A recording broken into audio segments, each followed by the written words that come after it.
I sat down earlier today exclusively with Quebec Premier Philippe Couillard. I asked him to weigh in on rising trade tensions with the U.S. We are happy that they're doing so. We did the same. We intervened in the same way a week or 10 days ago with loan guarantees for not mainly our large smelting smelting industry, but small downstream producers that are having significant issues because of the pressure of the tariffs coming on. But broader than this, let's realize that we're not going to achieve anything with a North American trade war.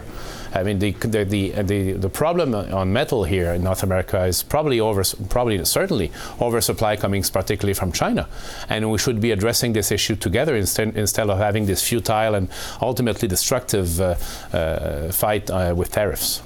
You use those words, trade war. Would you say we are now looking at a full-out trade war between Canada and the United States? No. It looks like this and sounds that way certain mornings in particular, if I may say so. But we are, in French we say des escarmouches, the guerrilla type of warfare. It's certainly not a full trade war, which would not be winnable by any of the sides, in spite of what people say sometimes south of the border. Everybody's going to suffer. Why? Because the manufacturing industry in both sides is so much linked.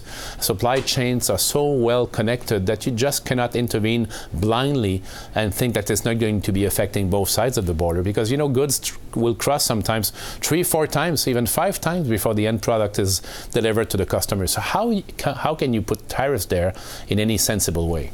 You did, in a Washington meeting this week, speak with the Commerce Secretary Wilbur Ross, a conversation which your own finance minister described as a frank one. What can you tell us about that conversation?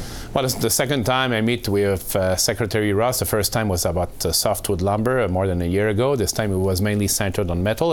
I won't go into details because it was a private conversation, but I would say the following is that we all agree, I think, that Canada is not a national security threat to the USA.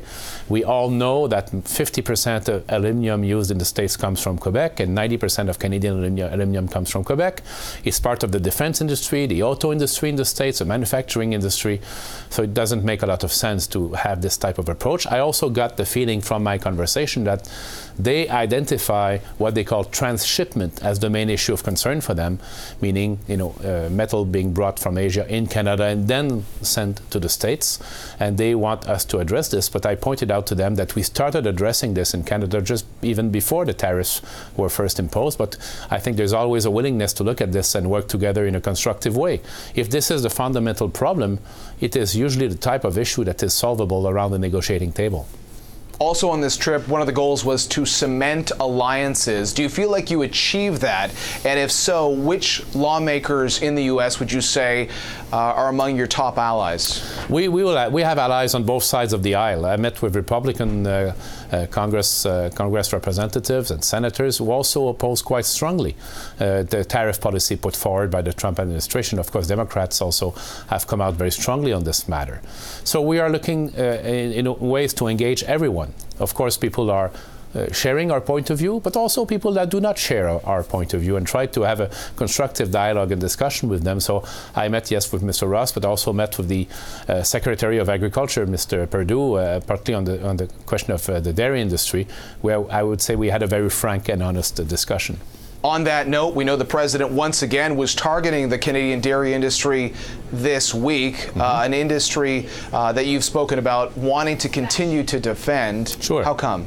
I want to defend our farmers, the type of agriculture we have in Canada and in Quebec particularly. And the way I see it, it's a farm with a family name on it, not a big industrial site. And I think it is important for Quebecers, and they believe, and we believe, that the supply management system is part of what constitutes this model of agriculture. Now, once we say this, what appeared clear to me during my trip to Washington, D.C. is the fact that supply management is not anymore the target of the discussions we had. It was mainly centered on milk proteins, famous issue of Class 7 milk, which is a separate issue from supply management. And again, this is a type of issue that normally between governments of good faith should be solved around the negotiating table. But I didn't get the impression that the U.S. administration presently is after supply management. Just a final question about Bombardier, very well-known Quebec-based business. Yeah. Its deal with Airbus, which will see Airbus take control of the C-Series program. set to finalize. How do you feel as representing a government which basically saved Bombardier, True. now seeing that project controlled by a foreign entity? Well, you're right when you say that we literally saved the company on a couple of occasions, particularly when we decided to invest in the C-Series. You know, we consented to that deal with Airbus. Why? Because from the start it was obvious that the plane could not be put at the scale of the global market without a strategic partner of a large size. And in fact, we had three choices only: Boeing, Airbus, or the Chinese. Airbus, of course, came in at the right time, and after this unfortunately very negative action from Boeing, it was easier for them to present us and Bombardier with a satisfactory proposal, which in fact would put Airbus's huge sales force and organization at the service of the C-Series, which is a single-aisle plane in a specific part of the market, which is an excellent plane, more fuel efficient than even was predicted, comfortable for the crew, for the passengers. It's a great product. It's a Canadian-made product, and we're very proud of this, that it's going to be sold all around the world now by thousands, most probably.